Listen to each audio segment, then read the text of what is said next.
Welcome to another Indie Dev Showcase, highlighting the many indie games we play here on the channel. If you'd like to submit a game for a future video, please reach out. But otherwise, let's begin.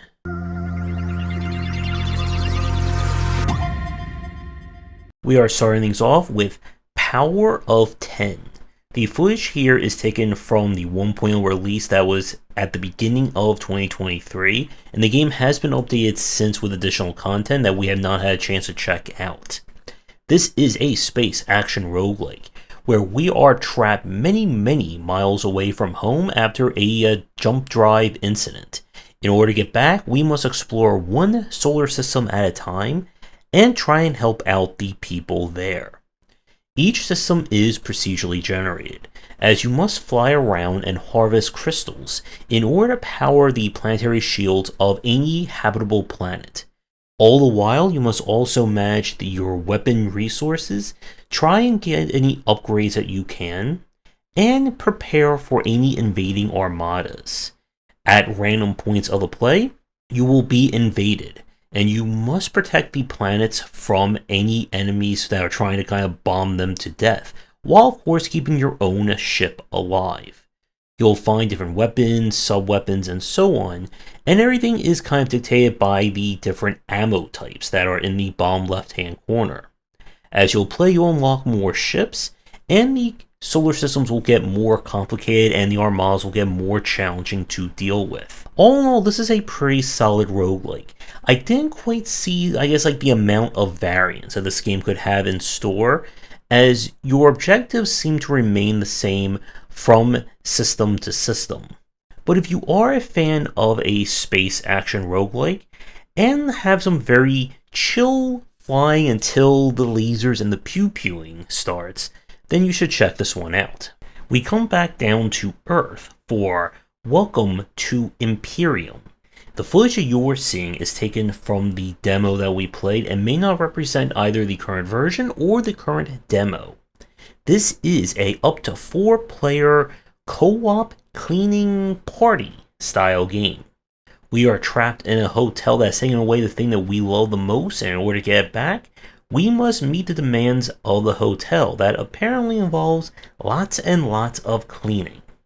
The game itself in a way reminds you a little bit of the chaotic nature of like an Overcooked or that kind of thing, but without kind of the advanced chaos that can go with it. Now, you're probably figuring out from the footage that this was played single player, and we couldn't really get anyone else to play the demo at the time. And the game is definitely, I think, a little bit on the later side in terms of content if you're trying to play this solo. This is one of those games that is clearly built and designed and balanced around having a lot of friends get together and have a whole lot of dirty cleaning fun, I guess. So this one certainly has some potential if you can find the friends to have a little spring cleaning with, and I'm interested to see where it's going to go in the finished version. And now we turn to Alien Slayers. The footage you are seeing is taken from early access and of course may not represent the current version of it.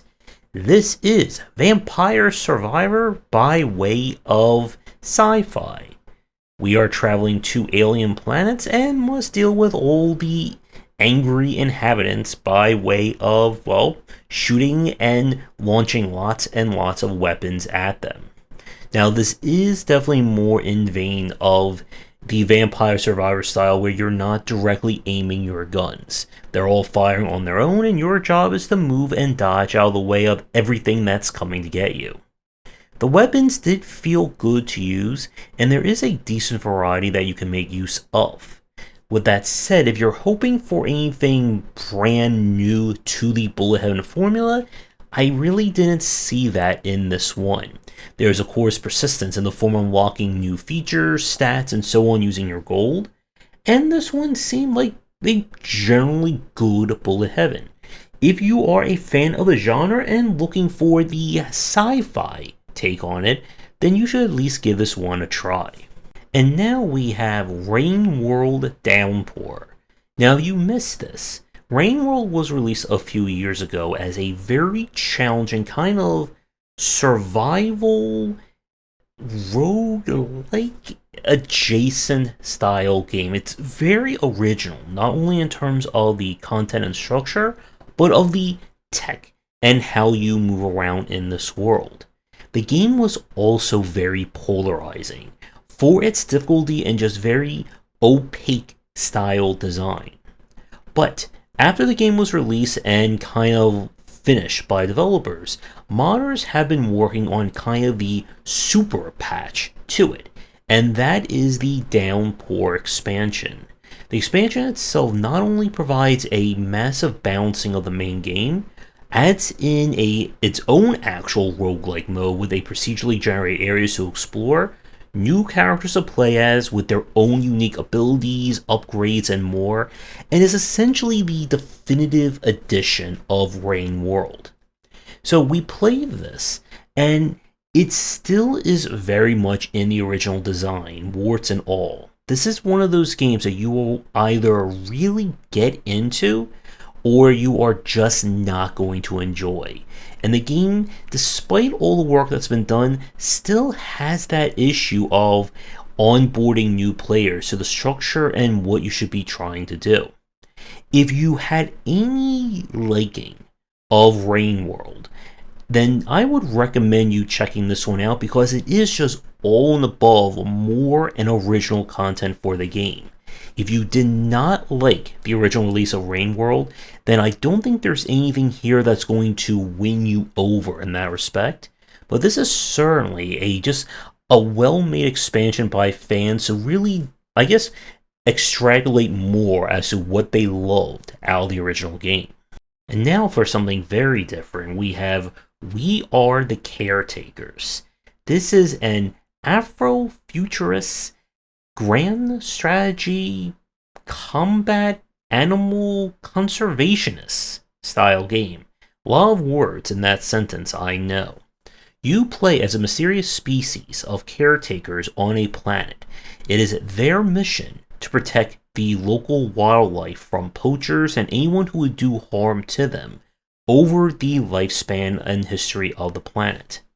The game itself mixes a lot of different elements together.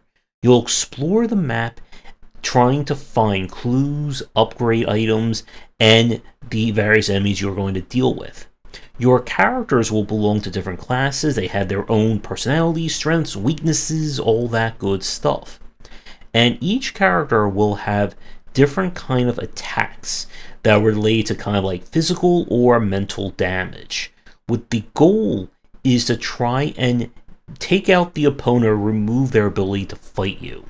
It is also possible to capture enemies as well, and you can even recruit them as kind of part of your crew on later maps.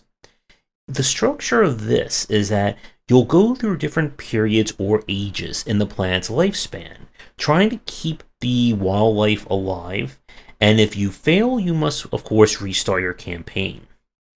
This is a game that there's a lot happening in it, and it can be a little overwhelming between understanding how combat works, unit dynamics, recruiting new characters, your decisions at major points in conversations.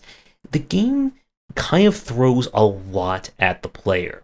And this is one of those games where I think you're either going to be all in to check it out, or you may be put off by just how much there is and just not get into it.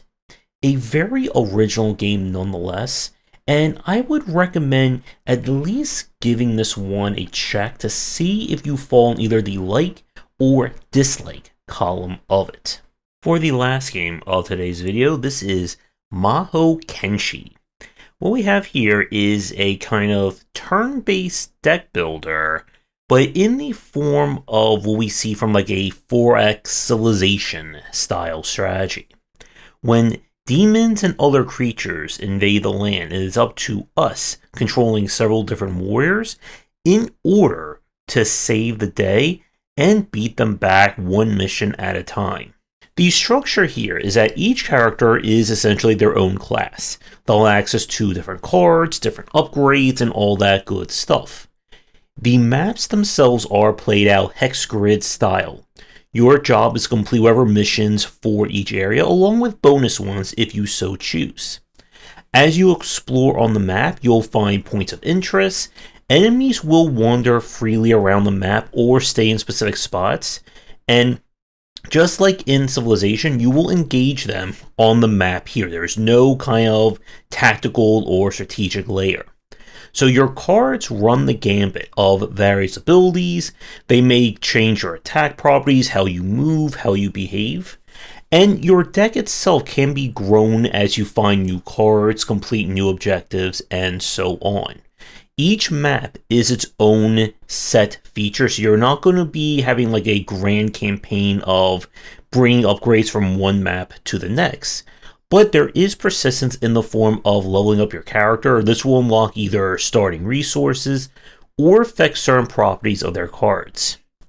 And I was getting into this one. The card art and just general art of Mahokenshi is really great.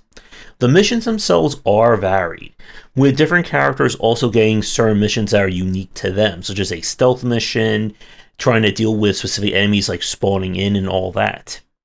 All in all, this was a very solid game. If you're looking for kind of a strategy game first, card/deck builder second, I would highly recommend you check this one out. That's going to do it for today's video. Thank you so much for watching. Be sure to do the YouTubing stuff people tell you to do. If you're interested in more of my thoughts on design, check out my books wherever they are sold. Visit our Discord and Patreon, and come back for daily discussions on game design here, and on game wisdom, where you some of the art and science of games.